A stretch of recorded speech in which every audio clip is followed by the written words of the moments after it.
El fantasma de Canterville. De Oscar Wilde. Capítulo 1.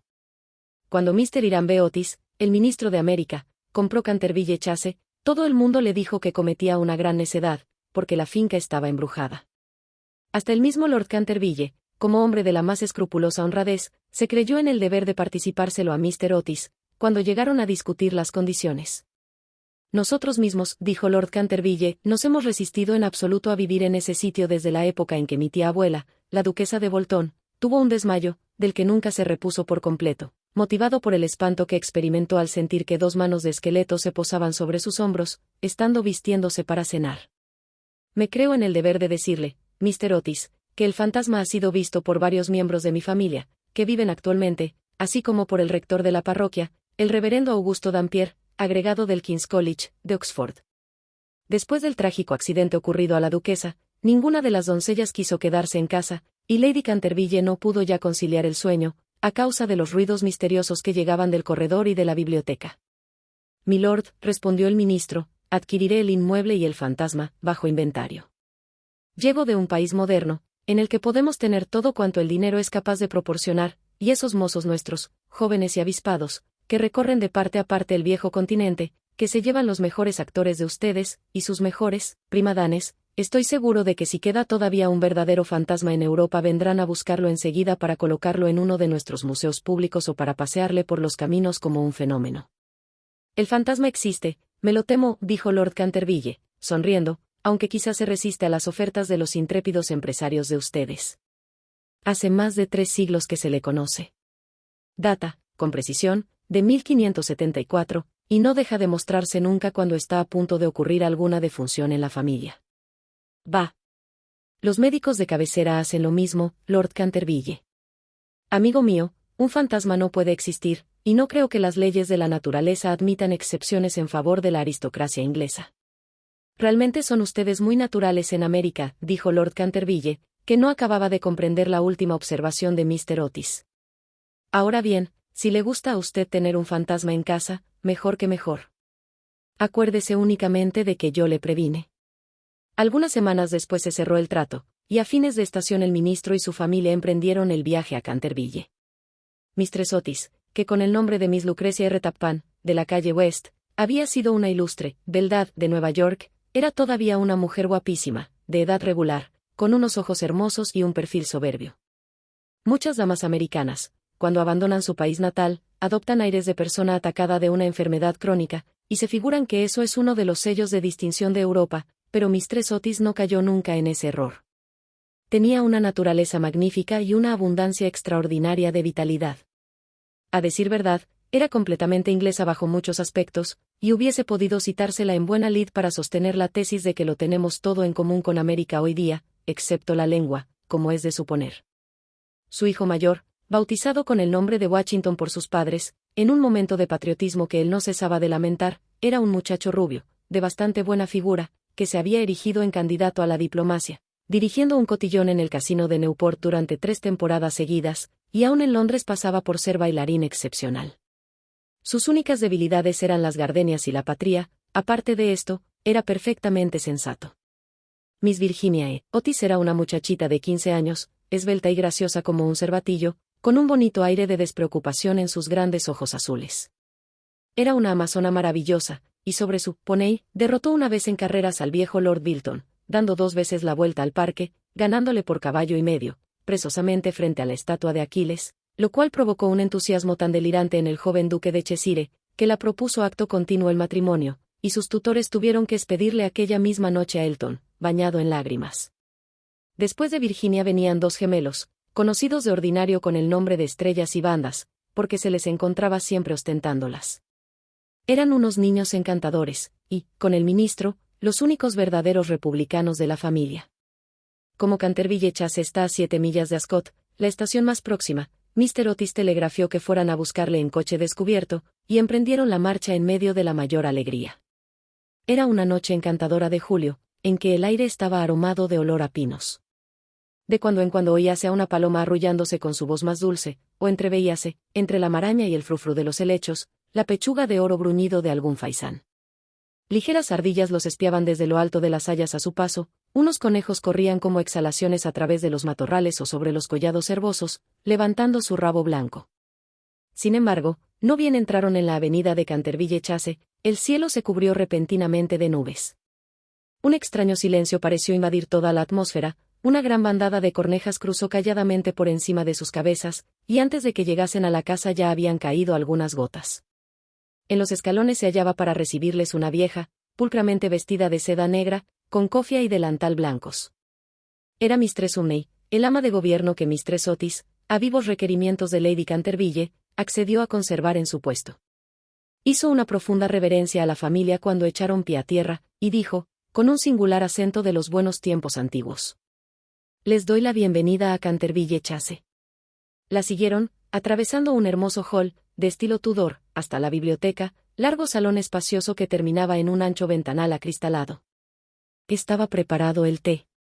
Luego, una vez que se quitaron los trajes de viaje, sentáronse todos y se pusieron a curiosear en torno suyo, mientras Mistress Umney iba de un lado para el otro.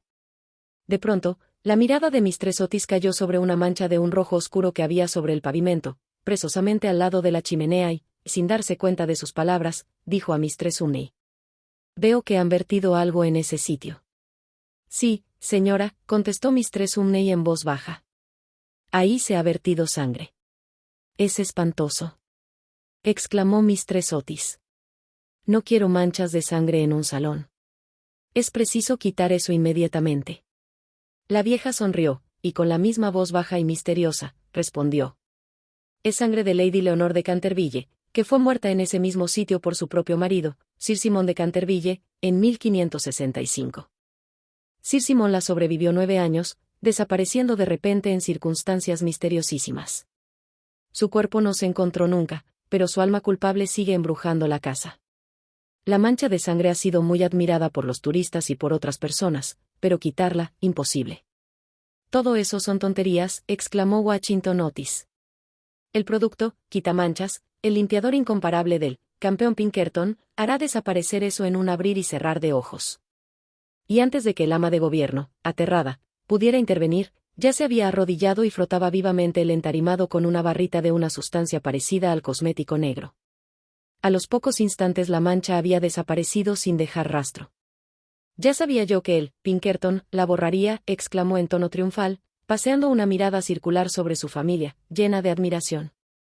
Pero apenas había pronunciado esas palabras, cuando un relámpago formidable iluminó la estancia sombría, y el retumbar del trueno levantó a todos, menos a Mistress Umney, que se desmayó.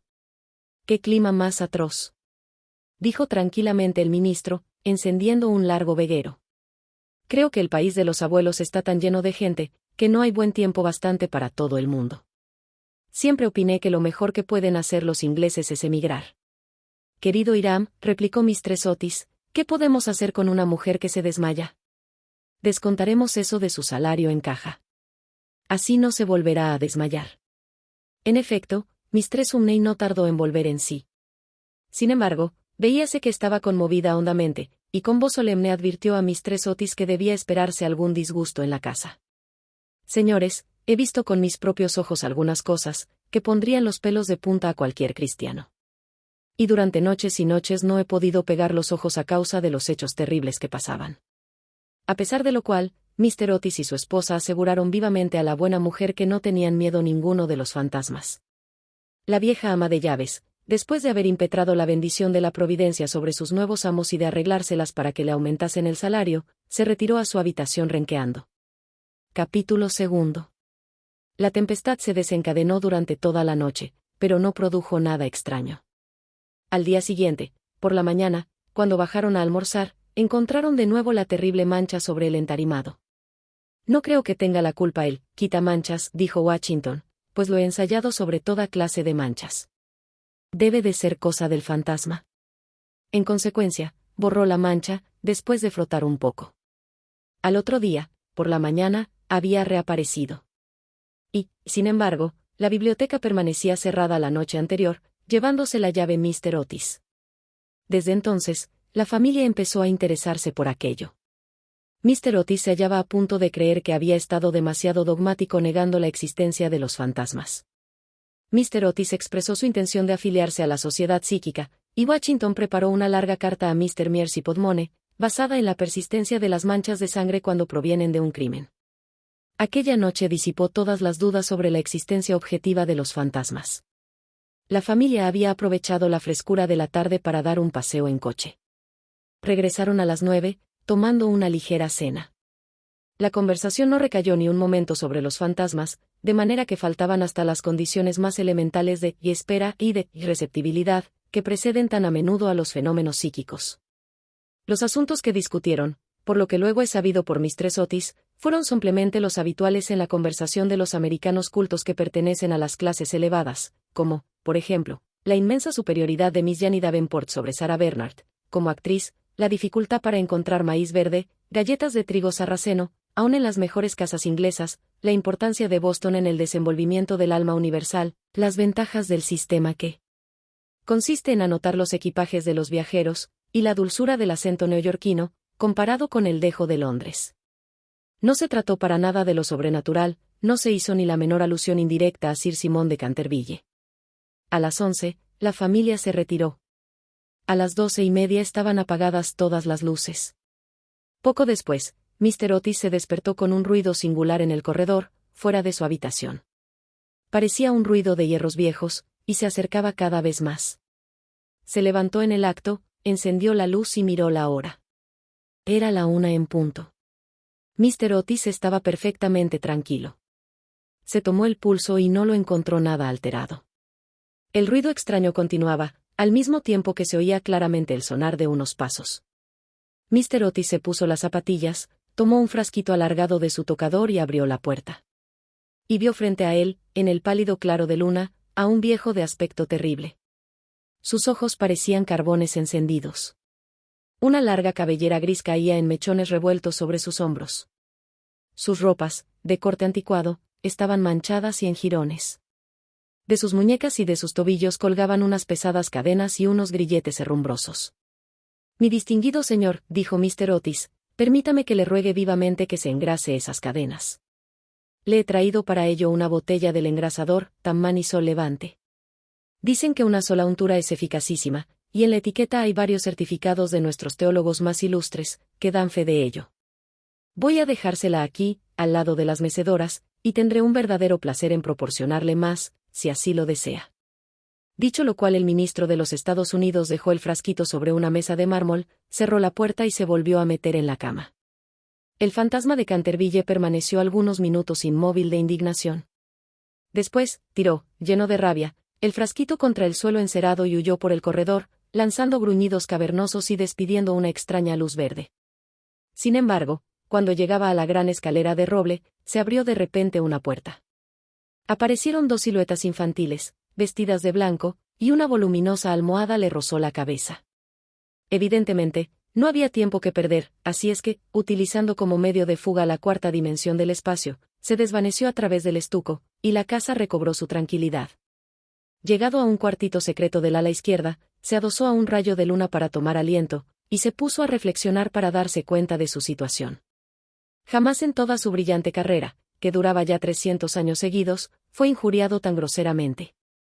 Se acordó de la duquesa viuda, en quien provocó una crisis de terror, estando mirándose al espejo, cubierta de brillantes y de encajes, de las 4 doncellas a quienes había enloquecido, produciéndoles convulsiones histéricas, solo con hacer las visajes entre las cortinas de una de las habitaciones destinadas a invitados, del rector de la parroquia, cuya vela apagó de un soplo cuando volvía el buen señor de la biblioteca a una hora avanzada, y que desde entonces se convirtió en mártir de toda clase de alteraciones nerviosas, de la vieja señora de Tremouillac, que, al despertarse a medianoche, le vio sentado en un sillón, al lado de la lumbre, en forma de esqueleto, entretenido en leer el diario que redactaba ella de su vida, y que de resultas de la impresión tuvo que guardar cama durante 6 meses, víctima de un ataque cerebral.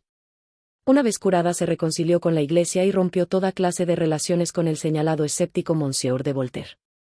Recordó igualmente la noche terrible en que el bribón de Lord Canterville fue hallado agonizante en su tocador, con una sota de espadas hundida en la garganta, viéndose obligado a confesar que por medio de aquella carta había timado la suma de 10.000 libras a Carlos Foss, en casa de Grogford. Y juraba que aquella carta se la hizo tragar el fantasma. Todas sus grandes hazañas le volvían a la mente.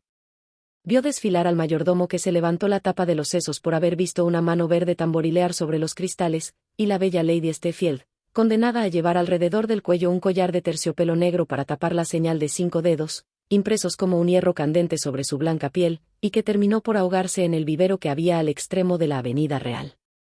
Y, lleno del entusiasmo ególatra del verdadero artista, pasó revista a sus creaciones más célebres. Se dedicó una amarga sonrisa al evocar su última aparición en el papel de Rubén el Rojo, o El Rorro Estrangulado, su debut en el Gijibeen, El vampiro flaco del páramo de Bebley, y el furor que causó una tarde encantadora de junio solo con jugar a los bolos con sus propios huesos sobre el campo de hierba de lawn tennis. ¿Y todo para qué? Para que unos miserables americanos le ofreciesen el engrasador marca Sol Levante y le tirasen almohadas a la cabeza. Era realmente intolerable. Además, la historia nos enseña que jamás fue tratado ningún fantasma de aquella manera. Llegó a la conclusión de que era preciso tomarse la revancha, y permaneció hasta el amanecer en actitud de profunda meditación.